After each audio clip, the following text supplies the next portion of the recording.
মধ্যপ্রাচ্য কিন্তু আবারও উত্তপ্ত হয়ে উঠেছে।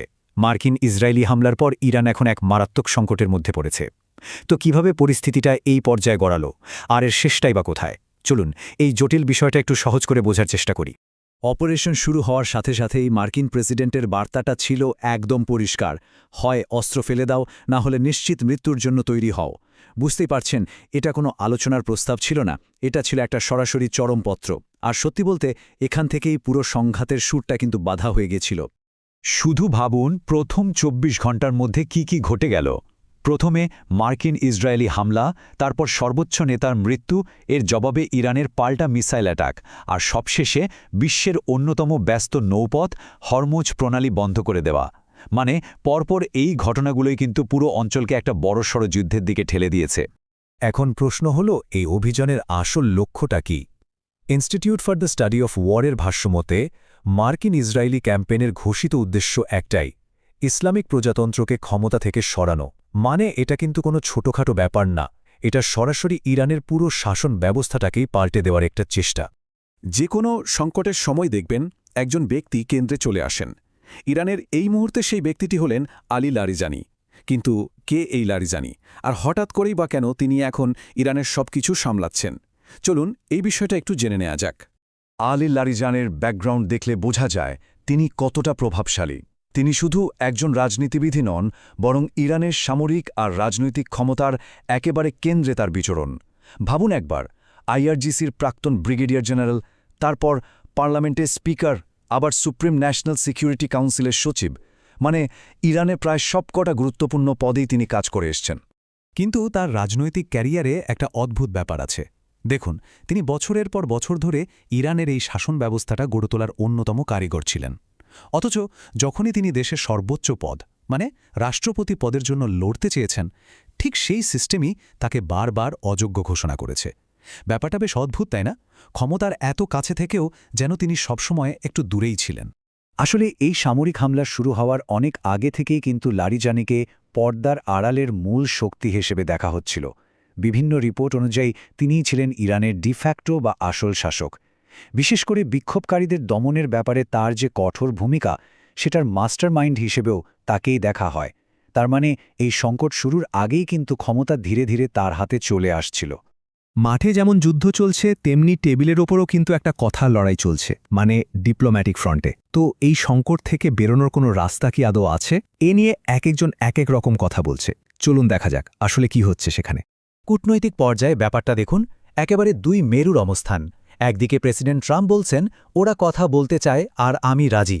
আবার ঠিক উল্টো দিকে আলী লারিজানি সোশ্যাল মিডিয়াতে সাফ জানিয়ে দিচ্ছেন আমেরিকার সাথে কোনো আলোচনাই হবে না।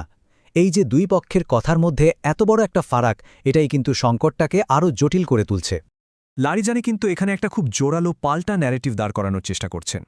তার ভাষ্যটা হল, ট্রাম্প আসলে আমেরিকা ফার্স্ট স্লোগানটাকে ইসরায়েল ফার্স্টে বদলে দিয়েছেন, আর ইসরায়েলের ক্ষমতার লোভ মেটাতে গিয়ে আমেরিকান সৈন্যদের জীবন বাজি রাখছেন।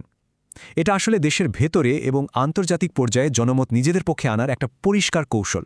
এই যে সংঘাত, এর প্রভাব কিন্তু শুধু মধ্যপ্রাচ্যের মধ্যেই আটকে নেই, এর ধাক্কা কিন্তু সারা বিশ্বের অর্থনীতিতে গিয়ে লেগেছে। তো এর ফলে ঠিক কি হচ্ছে, চলুন সেই বাস্তব চিত্রটা একটু দেখি। সবকিছুর আগে আসে মানুষের জীবনের দাম। এই অপারেশনের প্রথম 2 দিনেই কিন্তু 3 জন মার্কিন সেনা সদস্য নিহত হয়েছেন। এই সংখ্যাটা আমাদের মনে করিয়ে দেয় যে এই সংঘাতের একটা বাস্তব এবং খুবই দুঃখজনক মানবিক মূল্যও আছে। আর হামলার খবর আসা মাত্রই দেখুন বিশ্বজুড়ে তেলের বাজারে কি হলো। ব্রেন্ট ক্রুড অয়েলের দাম এক ধাক্কায় 13% বেশি বেড়ে গেল, যা ছিল গত 14 মাসের মধ্যে সর্বোচ্চ। আর তেলের দাম বাড়া মানে তো বুঝতেই পারছেন, গোটা বিশ্ব অর্থনীতির জন্য এটা একটা বিরাট দুঃসংবাদ। এখন প্রশ্ন হল, এই হরমুজ প্রণালীটা এত গুরুত্বপূর্ণ কেন? কারণটা খুব সোজা। সারা বিশ্বের মোট তেলের প্রায় 5 ভাগের 1 ভাগ, মানে 20% এই সরু জলপথটা দিয়েই কিন্তু যায়। আর ইরান যখন এই পথটা বন্ধ করে দিয়েছে, তখন বিশ্বজুড়ে তেল সাপ্লাইয়ের ওপর যে কি প্রচণ্ড চাপ তৈরি হয়েছে তা সহজেই অনুমান করা যায়। আর ব্যাপারটা কিন্তু শুধু তেলের বাজারে থেমে নেই।